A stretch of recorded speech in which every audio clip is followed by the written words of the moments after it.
وَيُكَلِّمُونَ النَّاسَ فِي الْمَهْدِ وَكَهْلًا وَمِنَ الصَّالِحِينَ، اور ماں کی گود میں اور بڑی عمر کا ہو کر دونوں حالتوں میں لوگوں سے یکساں گفتگو کریں گے اور نیکوکاروں میں سے ہوں گے۔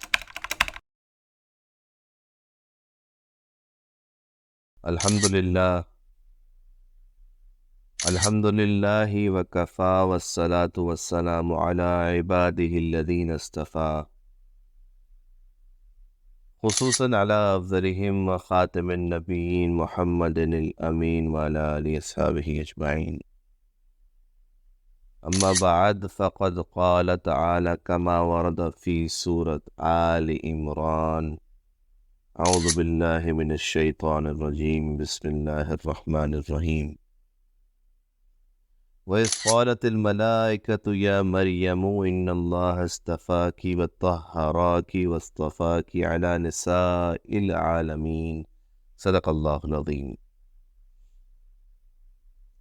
رب اشرح لي صدری ویسر لي امری واحلل عقدۃ من لسانی یفقہوا قولی واجعل لي وزیرا من اہلی، آمین یا رب العالمین۔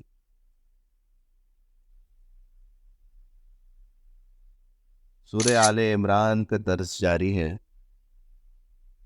ہم پڑھ کے آئے ہیں کہ حضرت زکریا علیہ السلام کو کس طرح بڑھاپے میں حضرت یحییٰ عطا ہوئے۔ اب یہاں اس سے بڑھ کر ایک اور معجزہ سامنے آنے والا ہے۔ فرمایا گیا وَإِذْ قَالَتِ الْمَلَائِكَةُ يَا مَرْيَمُ إِنَّ اللَّهَ اصْطَفَاكِ وَطَهَّرَكِ وَاصْطَفَاكِ عَلَى نِسَاءِ الْعَالَمِينَ، اور جب فرشتوں نے کہا مریم اللہ نے تم کو برگزیدہ کیا ہے اور پاک بنایا ہے اور جہان کی عورتوں میں منتخب کیا ہے۔ میں پھر عرض کر دوں کہ جس طرح زکریا علیہ السلام کو ضعیفی اور 5 عورت سے بیٹا یعنی یحییٰ علیہ السلام عطا ہوئے، اب اس سے ذرا پڑھ کر ایک معجزہ حضرت مسیح علیہ السلام کی پیدائش کا ہے، اب اس کا ذکر آنے والا ہے۔ یا مریم اقنتی لربک واسجدی وارکعی مع الراکعین، مریم اپنے پروردگار کی فرمانبرداری کرنا اور سجدہ کرنا اور رکوع کرنے والوں کے ساتھ رکوع کرنا۔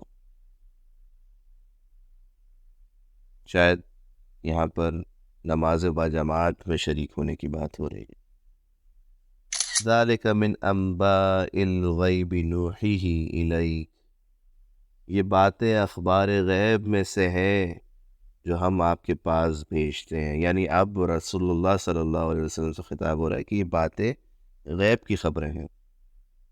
وما كنت لديهم اذ يلقون اقلامهم ایہم یکفل مریم، اور جب وہ لوگ اپنے قلم یعنی بطور قرعہ ڈال رہے تھے کہ مریم کا متکفل کون بنے گا، تو آپ ان کے پاس نہیں تھے۔ وما كنت لديهم اذ يختصمون، اور نہ اس وقت ان کے پاس تھے جب وہ آپس میں جھگڑ رہے تھے۔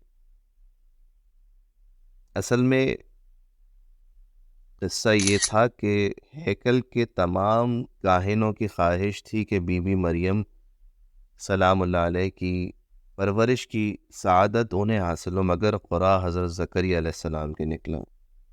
تو فرمایا جا رہا ہے کہ آپ صلی اللہ علیہ وسلم تو وہاں نہیں تھے جب یہ سب ہو رہا تھا، تو ہم آپ کو دراصل یہ غیب کی خبریں دے رہے ہیں۔ اذ قالت الملائکۃ یا مریم ان اللہ یبشرک بکلمات منہ، جب فرشتوں نے کہا کہ مریم اللہ تم کو اپنی طرف سے ایک فیض کی بشارت دیتا ہے، منہ اسمہ المسیح عیسی ابن مریم وجیہا فی الدنیا والآخرۃ ومن المقربین، سبحان اللہ، کہ جن کا نام مسیح عیسیٰ بن مریم ہوگا اور جو دنیا اور آخرت میں بابرو اور خاصوں میں سے ہوں گے، اللہ کے خاصوں میں سے ہوں گے۔ وَيُكَلِّمُونَ النَّاسَ فِي الْمَهْدِ وَكَهْلًا وَمِنَ الصَّالِحِينَ، اور ماں کی گود میں اور بڑی عمر کا ہو کر دونوں حالتوں میں لوگوں سے یکساں گفتگو کریں گے اور نیکوکاروں میں سے ہوں گے۔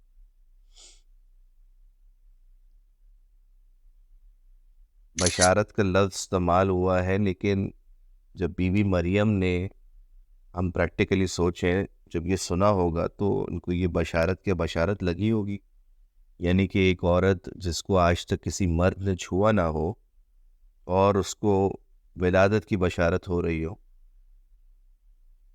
اب وہ فرمائیں گی، ذرا یہ ڈائلاگ سنیے گا، قالت ربی انا یکون لی ولد ولم ینسسنی بشر، تو انہوں نے کہا پروردگار میرے ہاں بچہ کیسے ہوگا، کسی انسان نے مجھے ہاتھ تک تو لگایا نہیں۔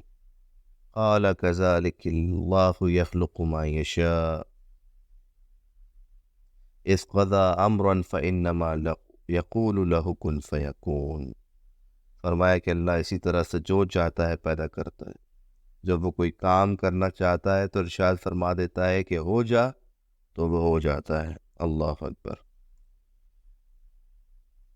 یقیناً دیکھیں، عام ولادت تو ایسے ہی ہوتی ہے کہ جس میں باپ کا حصہ ہوتا ہے، مگر یاد رکھیے گا اللہ اپنے بنائے ہوئے قوانین کا خود پابند نہیں ہے، وہ بغیر وسائل و ذرائع کے جسے چاہتا ہے پیدا کر دیتا ہے۔ وَيُعَلِّمُهُ الْكِتَابَ وَالْحِكْمَةَ وَالتَّوْرَاةَ وَالْإِنْجِيلَ، اور وہ انہیں لکھنا، پڑھنا اور دانائی اور تورات اور انجیل سکھائے گا۔ اگلے رکوع میں انشاءاللہ حضرت عیسیٰ علیہ السلام کے معجزات کا ذکر ہے، پھر وہ پورا واقعہ کہ کس طرح اللہ تعالیٰ ان کو اوپر اٹھا لیں گے اس کا تذکرہ ہے۔ بارک اللہ لی ولکم فی القرآن العظیم ونفعنی وإیاکم وآیات وذکر الحکیم، اقول قولی ھذا واستغفر اللہ لی ولکم ولسائر المسلمین فاستغفرہ انہ هو الغفور الرحیم، آمین یا رب العالمین۔ ذلك الكتاب لا ريب فيه هدى للمتقين